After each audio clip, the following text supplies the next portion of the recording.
yang dirahmati Allah, yang pertama dihisab di akhirat adalah salat. Baik salatnya baik yang lainnya, buruk salatnya buruk yang lainnya. Yang mau memelihara salatnya dengan baik, maka Allah jamin surga Firdaus, surga tertinggi. Amuh wak jago salat ku elok-elok. Maka disebutkan dalam hadis, salat ini punya jasad salat kau. Nyo dibawa ke langit oleh malaikat salat wak tadi tu. Sudah wak salat dibawa di malaikat katih. Salat wak tadi dibawa oleh malaikat. Artinya punya jasad. Apabila salatnya benar kata Nabi, rukuknya sempurna, bacaannya juga sempurna, tumakninah, maka salat tadi keluar dengan cahaya yang putih harum baunya. Salat tu naik putih harum baunya. Maka salat tadi mendoakan, semoga Allah memelihara kamu sebagaimana engkau telah menjaga aku. Itu kecek salat. Di doanya wak, semoga Allah memelihara kamu sebagai kamu telah menjaga aku. Tapi apabila salatnya tidak sempurna, kata Nabi, wuduknya tidak sempurna, gerakannya tidak sempurna, basi gagih saja, maka salat tadi keluar diangkat, keluar dari diri Allah, diangkat kata, dalam keadaan berwarna hitam gelap, kalam, dan baunya busuk. Dan dia pun mendoakan, semoga Allah menyia-nyiakan kamu. Di doanya lah di salat tu awak, semoga Allah menyia-nyiakan kamu sebagaimana engkau telah menyia-nyiakan aku. Maka akhirnya salatnya itu tidak diangkat ke langit. Rupanya salat nan tak batu aku tidak sampai ke langit dah. Kemudian dilipatlah salat itu, bukan dilipik rancak. Mana kau tahu? Anu ya. Abakarimuan. Abang biasa abakarimuan salat tu, maka dilemparkan ke wajah orang salat tadi. Bapungkangan kamu kuat balik. Keluar, wak ndak jago salat. Apanya yang ndak dijago? Tumakninahnya, bacaannya.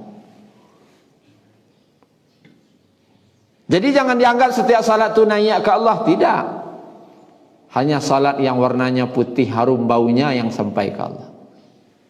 Tapi nan hitam, gelap, busuk yang menyia-nyiakan salat, maka dilemparkan kembali kepada orang yang salat tadi. Kamu kono bapungkangan balik.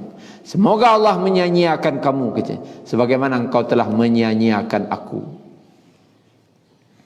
Diperlu wak jago salat kau, baik secara lahirnya, gerakannya, bacaannya, wak jago. Kalau wak jago salat tadi, efeknya dalam kehidupan wak ndak ada keluh kesah, ndak ada mengandung hidup ko bapitih, ndak bapitih, dan hati itu tenang. Kalau lebih banyak pitih disakui hati senang. Bila tidak ada pitih sakui hati gelisah. Itu tanda pelok isa salat balik. Perbaiki salat balik. Tapi bapitih tidak bapitih hati tenang je. Itu baru betul salatnya. Nabi pulang ke rumah, ada makanan tak? Itu puasa hari kau. Itu saja. Cuman orang rumah kini kan tak bentuk orang rumah Nabi lah. Itu masalahnya. Ali makanan tak ada dan puasa salat puasa bah ni udah kau ini. Antulnya nak dek orang rumahnya ndak Aisyah dah.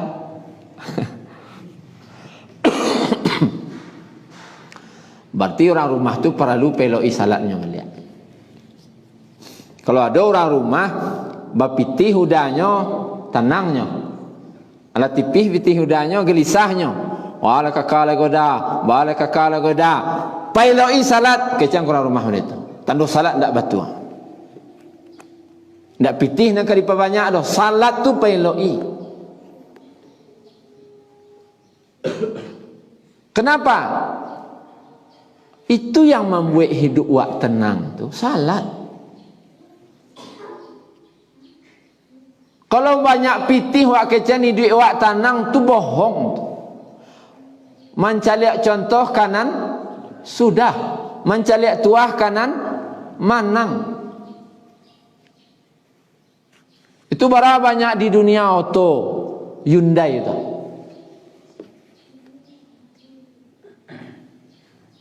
Bara banyak di dunia, bara lu banyak pitih orang yang punya tu.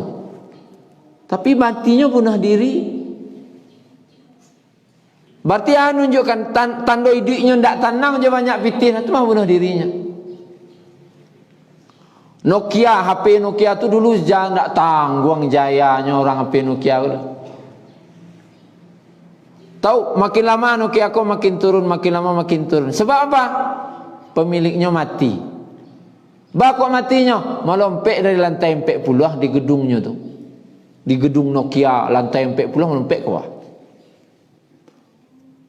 Batu, dek tiba banyak pitih tu hari, panik nama mungkin. Miliaran tu hari. Sikit lo kepalanya celak banyak pitih tiba. Bunuh dirinya. Bukan pitih yang membuat hidup awak tenang, tapi salat. Yang Allah jamin hidupnya tenang tu orang yang salat. Celak ayat kau. Surah Al-Ma'arij ayat 19 sampai 23. Caliak di rumah kau lihat. Sesungguhnya manusia itu diciptakan dalam keadaan suka mengeluh. Apabila ditimpa kesusahan mereka berkeluh kesah. Apabila mereka merasakan kebaikan maka mendapatkan harta, maka mereka menjadi pelit, menjadi kikir, terhalang dari kebaikan, kecuali orang yang salat.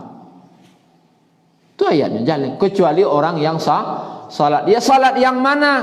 Alladzina hum ala salatihim daimun. Orang-orang yang tetap tenang dalam salatnya, atau menjaga waktunya, menjaga tempatnya di masjid dan caranya berjamaah. Itu. Ustaz, ada aja orang salat Ustaz di akhir waktu. Kenapa ada Ustaz? Kan lisah je salatnya. Lisah.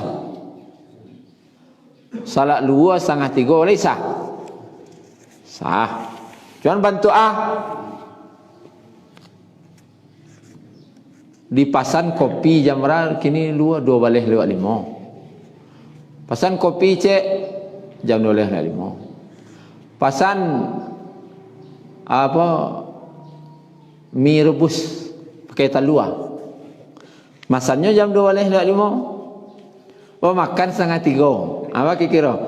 Kopinya 2:30 lah minumnya. Apa rasanya? Lisero.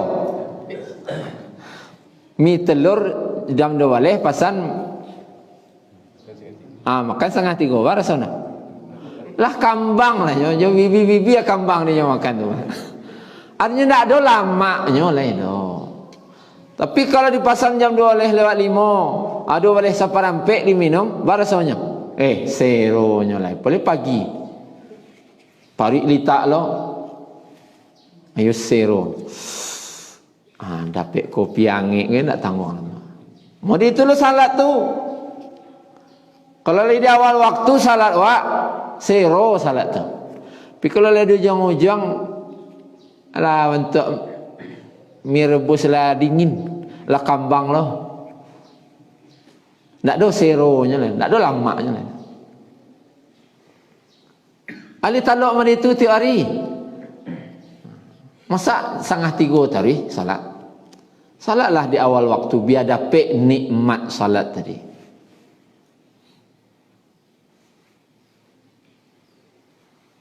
Kemudian Bapak Ibu yang dirahmati Allah, awak diketahui oleh umat, awak diketahui sebagai umat Nabi dari pakai wudu awak kan nanti. Pakai wudu. Wajahnya bercahaya, tangannya bercahaya, kepala bercahaya, kaki bercahaya. Kan banyak umat di akhirat nanti. Sejak Nabi Adam sampai akhir zaman, berapa banyak orang tu. Tapi Nabi mencari umatnya, Nabi tidak ada pernah sobok jawab dah. Dari bekas wudu. Dalam hadis Bukhari disebutkan, Nabi SAW bersabda, inna ummati yad'una yawmal qiyamah ghurran muhajjalin min atharil wudu. Sesungguhnya umatku dipanggil pada hari kiamat dengan cahaya yang terang benderang dari bekas wuduknya. Tu mat ambo ta, tu mat ambo dipanggil. Nana do wajah bacayo, tangan bacayo, kaki bacayo, kepala bacayo. Kemari mari. Walaupun awak mengaku umat Nabi pindak sembayang, ndak ada tanda. Katih kaki menangis, ya Rasulullah ambo umat engkau. Ndak ada tanda dah cik Nabi. Dia dek dak salat. Adik kecangkan, oh yuang. Ndak sembayang waang yuang. Ndak tahu je Nabi je waang beko di akhirat. Nabi itu mengetahui umatnya dari bakai wudu'nya. Ndak sembayang dah. Bila ulang ke bau wudu'. Ndak tahu Nabi jawab beko. Jangan tinggal-tinggal sembayang ndak yuang. Man itu. Itu na lunak na tu. Kena karehna lah ijo. Anang karehna man taraka salata muta'amidan faqad kafara jiharan. Barang siapa yang meninggalkan salat dengan sengaja, maka kafir secara nyata. Kapi wang yuang. Mah itu kalau karehna, na lunak na dia tadi mana katuju salah. Kemudian nang karehna je sepakat para ulama, Imam Hanafi, Imam Maliki, Imam Syafi'i, Imam Hambali, orang yang dikenal tidak salat, mati masih tidak salat, tidak disalatkan. Tidak perlu disembayangan dah. Apa mazhab awak di sekolah? Syafi'i. Kita Imam Syafi'i tidak ada sembayang, orang tidak sembayang dah. Itu kau nang karehna. Jadi kalau ada orang tidak terkenalnya tidak salat, sampai mati tidak salat, tidak perlu disalatkan.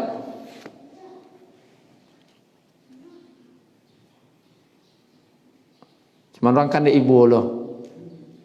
Dibawa sembahyang aja. Seandainya boleh tidak menyalakan dengan alasan apa? Untuk magih pelajaran baginan lain. Biaran lain marah sundik, tidak sembahyang, wak ni sembahyang orang aku bayo mah je. Tapi mencari orang tidak sembahyang di sembahyang, tidak nak sembahyang aja sembahyang orang lah.